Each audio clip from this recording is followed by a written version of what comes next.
O que aconteceu na Venezuela, Pepe? É tão triste. Tão triste o que aconteceu lá. Qual é o resultado das ações do governo Trump? Quais são as repercussões desse tipo de ação para os países da América Latina? Estou falando do Brasil, da Colômbia, de Cuba e de todos esses países.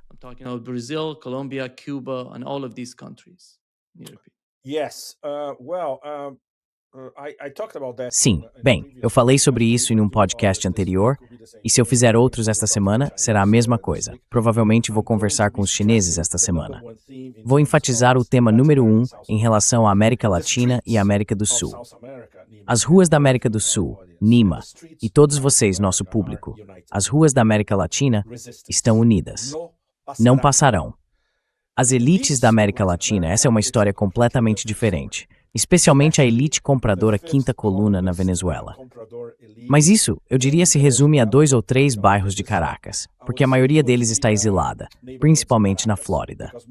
Miami é a capital da diáspora venezuelana, como todos sabemos. E as elites no Brasil, elas estão entre as mais repugnantes em todos os aspectos.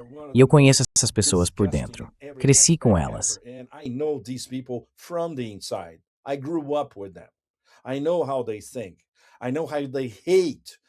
Eu sei como eles pensam. Eu sei como eles odeiam o Brasil. Eu sei como eles vendem o Brasil. Tipo, sabe? Como se pudessem vender qualquer coisa. Ok, vamos deixar isso de lado. E claro, a ideia deles de sucesso é o quê? Uma casa na Flórida e um apartamento na cidade de Nova York, com sotaque carioca. As elites na Colômbia, as elites no Chile, essas são ainda piores. No Chile, você vai a certos bairros de Santiago e só há nazifascistas ao seu redor. Ostensivamente muito, muito ricos. Buenos Aires, meu Deus, isso é ainda pior. E agora eles controlam completamente o país por meio do seu fantoche da Sierra Elétrica, Milei. Então essas elites, é claro, estão aplaudindo o que aconteceu. Esse trailer da Netflix, eu diria, essa segunda temporada da Netflix que aconteceu em Caracas. Aliás, não sei se você viu, eu postei no meu Telegram. Todos vocês deveriam ver.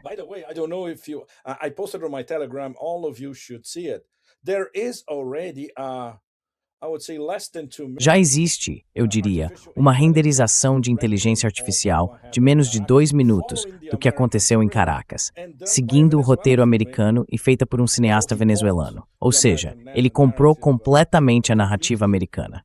Mas a produção em IA, os valores de produção, são excelentes. E isso para os jovens do mundo todo é muito perigoso, porque já é uma operação psicológica subliminar. Isso vai ser uma distração para os jovens viciados em AI, que vai começar a circular por toda parte. E conceitualmente é totalmente falso, embora seja apresentado de forma brilhante e pareça lindo. Mas é pura besteira. Basicamente é um comunicado de imprensa da Casa Branca colocado em IA. Certo, essa é a grande diferença, Nima, e todos vocês. E mantenham isso muito, muito claro. Nima and all of you, and keep it very, very clear. All of you who are watching us that are Todos vocês que estão nos assistindo da América do Sul ou da América Latina, que falam espanhol ou português, e todos vocês, talvez muitos mais, que não estão na América do Sul ou na América Latina, mas têm, eu diria, apenas uma exposição marginal à vida por lá.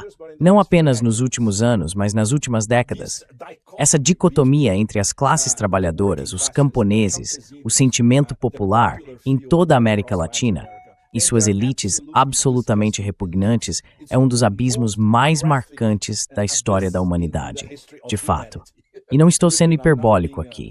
Então, obviamente, esse 1% na América do Sul e na América Latina, para eles isso é uma dádiva, porque o modelo deles, independentemente de quem esteja no poder em Washington, é o império. Eles são os lacaios do império. they are the lackeys of the empire. They are the picked Eles são escolhidos milimetricamente pelo império. Elites compradoras de confiança.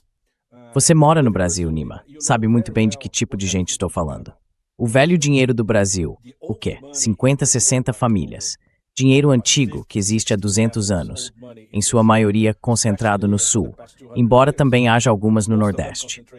E claro, o velho dinheiro, o tipo do agronegócio evangélico de extrema direita, o tipo do dinheiro bling-bling. Toda vez que volto para a cidade onde nasci, em São Paulo, e visito alguns dos meus lugares preferidos, essas pessoas estão invadindo tudo.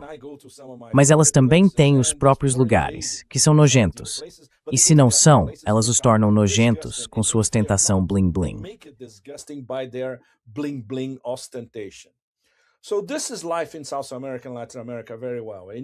Então esta é a vida na América do Sul e na América Latina, muito bem. E você sabe disso, Nima. Esse abismo total, obviamente eles nunca se cruzam. Só se cruzam quando há algum sequestro de grande repercussão ou assalto à mão armada no Rio ou em São Paulo, especialmente. Então o choque vira manchete, certo? Mas basta olhar para as primeiras 72 horas. A reação popular em toda parte, não apenas nas ruas de Caracas e nas ruas da Venezuela, mas também no interior da Venezuela, na Colômbia, no Peru, no Brasil, no Uruguai, em todos os lugares. Estou definindo agora como o Neo-Calígula. O que eu diria é uma forma fácil para as pessoas entenderem do que estamos falando. Essa mini-operação Neo-Calígula Netflix conseguiu unir a opinião popular em toda a América Latina. Popular opinion all across Latin America. And it's great that E é ótimo que as imagens que estamos vendo, não apenas em Caracas, as imagens oficiais, como aquelas que mostram o presidente saudando. Bem, quem foram os primeiros a serem saudados? Os embaixadores da Rússia, da China e do Irã. E essas imagens, não se esqueça, circulam por toda a Venezuela e além, pela Telesur, alcançando muitos países da América do Sul também. O fato de termos imagens de Delcy presidindo, digamos, o novo Conselho de Segurança da Venezuela, com o ministro da Defesa de um lado e o ministro do Interior do outro, basicamente diz, estamos resistindo. Eles estão dizendo em imagens no Pazarão. É isso, estamos resistindo. E não é de se estranhar que o mestre de cerimônias do circo, também conhecido como Neo-Calígula, já tenha proclamado que se Delcy não fizer o que mandam, ele vai bombardear a Venezuela novamente.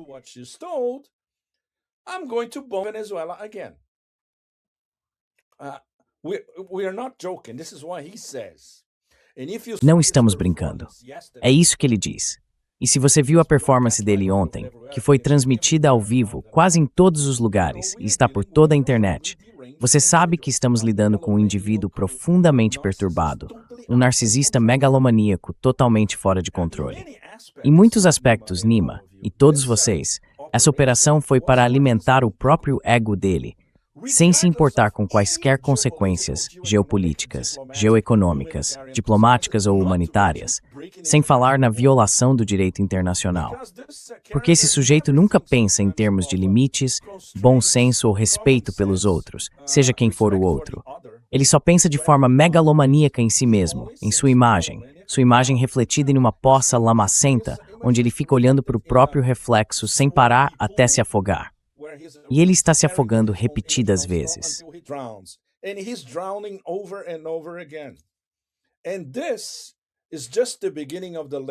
E isso é apenas o começo do mais recente afogamento.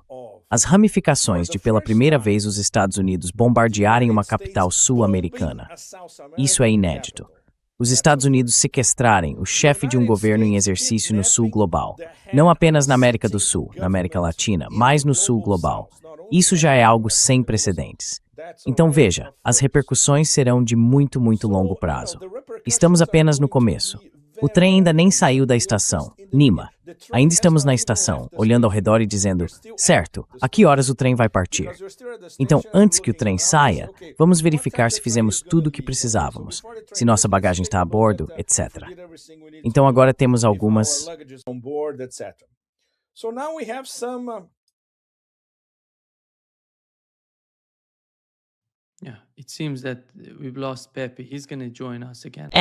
Parece que perdemos o Pepe. Ele vai se juntar a nós de novo. Acho que foi algum tipo de problema com a conexão dele. Deixe-me só entrar em contato com ele. Pronto, ele tá vindo. Você voltou, Pepe.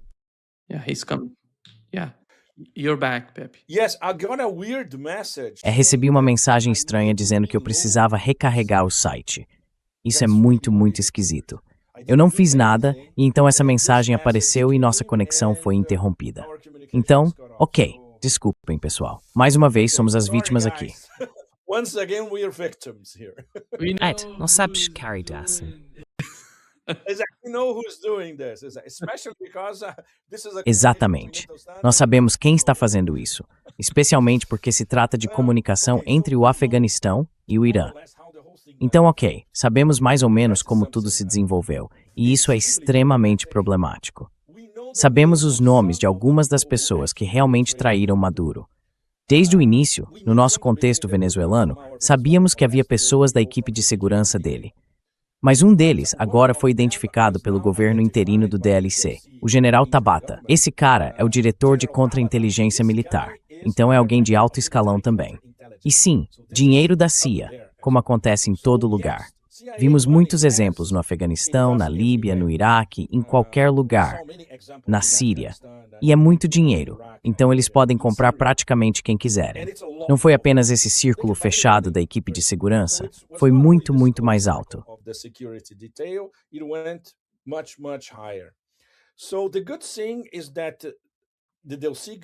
Então o lado bom é que o governo da DLC está envolvido em expor todos, onde quer que isso leve. Mais uma vez, a campanha inicial e agressiva para desacreditar Delcy desde o começo fracassou completamente. Delcy é uma mega chavista.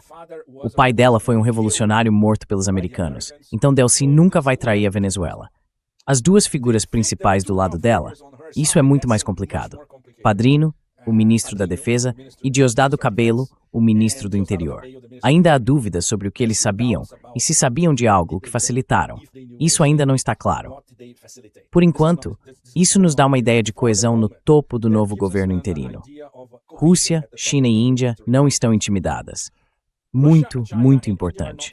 Todo esse tsunami de estupidez na internet dizendo que China e Rússia não fizeram nada para salvar a Venezuela.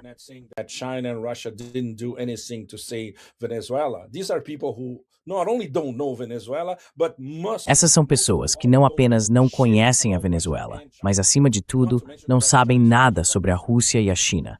Muito menos sobre a parceria estratégica entre Rússia e China. A reação russa vai levar tempo, e a reação chinesa também vai levar tempo. Será extremamente legalista. Seja o que for que essa administração Trump 2.0 fizer para tentar bloquear o petróleo contratado, especialmente o da Venezuela, de ir para a China vai reagir nos tribunais. Eles vão processar com força a administração Trump. Então é melhor pensar em 2, 3 vezes e trazerem seu batalhão de advogados de firmas de Nova York para aconselhá-los, porque isso vai ficar muito, muito feio. Além disso, é algo que venho discutindo com alguns de nossos colegas nos últimos dias.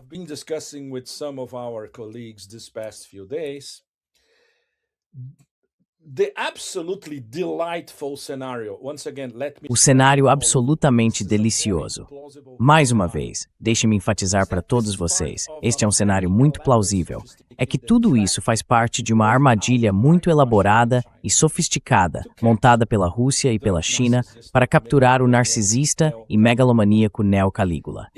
Se for esse o caso, é claro, não temos nenhuma prova definitiva disso. Mas temos alguns indícios aqui e ali que tornam essa hipótese bastante possível. Eles sabiam que isso aconteceria eventualmente. Aconselharam os venezuelanos sobre como lidar com a situação, sem provocar uma guerra em solo venezuelano que eles não poderiam vencer. Ou um choque-pavor muito pior do que o choque-pavor inicial que vimos há alguns dias. Foi um mini choque-pavor. That we saw a few days ago. It was a mini shock and awe. It had all the ingredients. Tinha todos os ingredientes. Um blackout, um ciberataque muito complexo, um blackout total. Então, no meio da noite, sem luzes, aqueles helicópteros puderam vir e, claro, houve pelo menos uma destruição parcial das defesas venezuelanas. Até sabermos até que ponto isso chega à liderança militar, não seremos capazes de explicar todo o cenário. Mas este governo já está avançando nisso. Esse é um ponto extremamente importante. Quanto ao que aconteceu hoje, passei a maior parte do dia, Nima, vidrado na saga da Bela Marinera. E isso é uma escalada absolutamente horrível e premeditada. Premeditada porque eles poderiam ter embarcado naquele navio enquanto ele ainda estava no Caribe. this ship while the ship was still in the Caribbean. Why would they wait for the ship to get Por que eles esperariam o navio se aproximar da Islândia? Na verdade, no Atlântico Norte, para fazer isso? Com toda essa fanfarra, só para termos o secretário das Guerras Eternas aparecendo ao vivo, dizendo que essa é mais uma vitória da melhor marinha da história do universo. A mesma conversa fiada de sempre, certo? Então agora todo mundo está esperando. Ok, o que a Rússia vai fazer? Porque o submarino e os navios russos não tiveram seu próprio momento. Agora a bola está com a Rússia. Sabendo como Vladimir Putin pensa, obviamente não vai haver nada drástico. Vai haver uma resposta, Nima, mas será assimétrica e de longo prazo. Não há dúvida disso.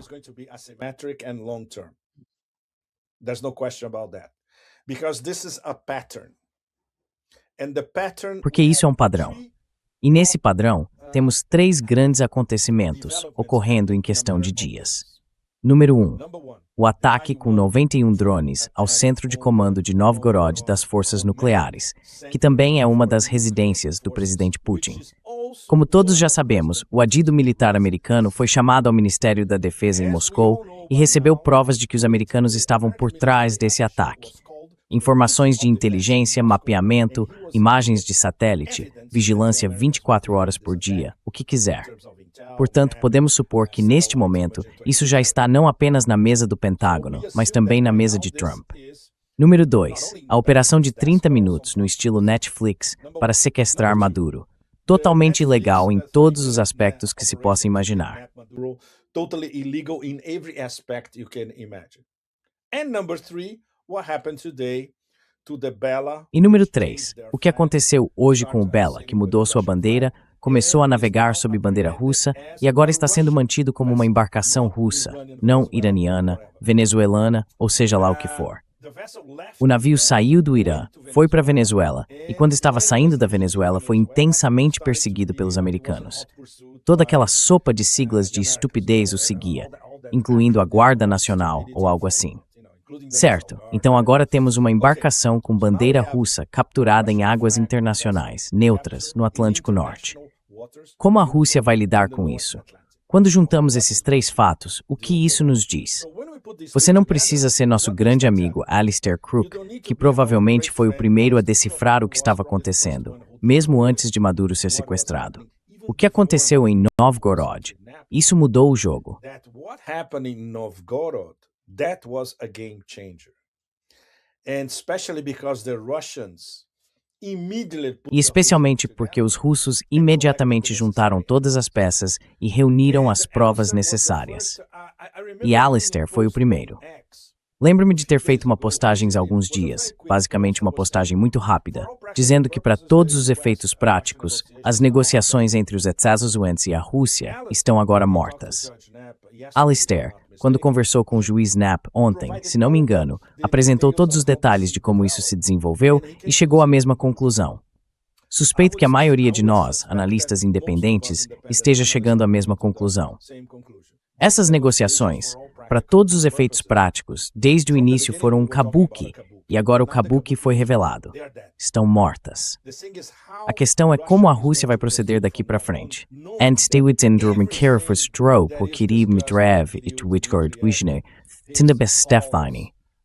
Witkoff and Jared Kushner is bullshit. It's nonsense. It won't go anywhere. Isso é um absurdo.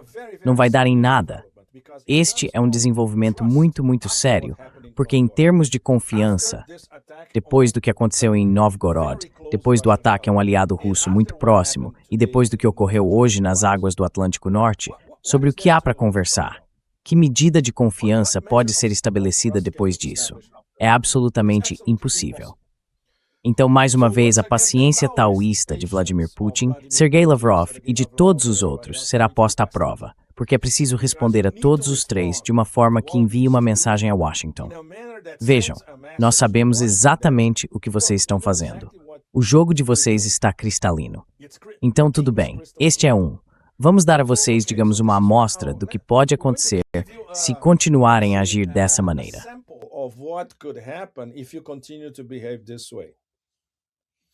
And that fits into E isso se encaixa na resposta assimétrica russa, que provavelmente não vai acontecer nas próximas horas ou mesmo nos próximos dias.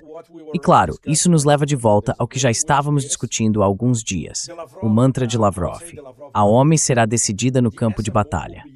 É isso. Não há outra solução. A capitulação não apenas de Kiev, mas também dos europeus, da OTAN e, em última instância, do Império, será decidida no campo de batalha. Ponto final.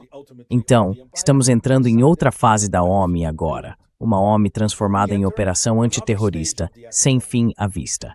Esta guerra não vai terminar em 2026. Isso é mais do que óbvio. Ela vai continuar. Pode durar pelo menos mais 3 anos, ou até mais. Portanto, estamos novamente em um território extremamente volátil e incandescente por causa dessas ações americanas.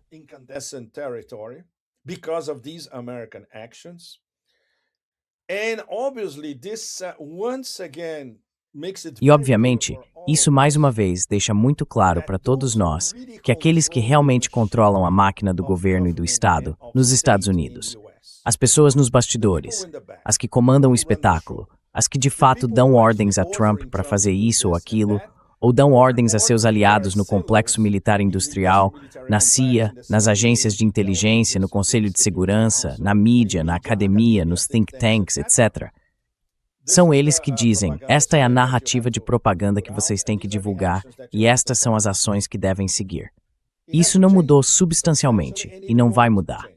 E agora, com a nova estratégia de segurança nacional, que é basicamente uma máscara de estamos recuando de algumas áreas ao redor do mundo porque não conseguimos exercer nossa hegemonia, besteira.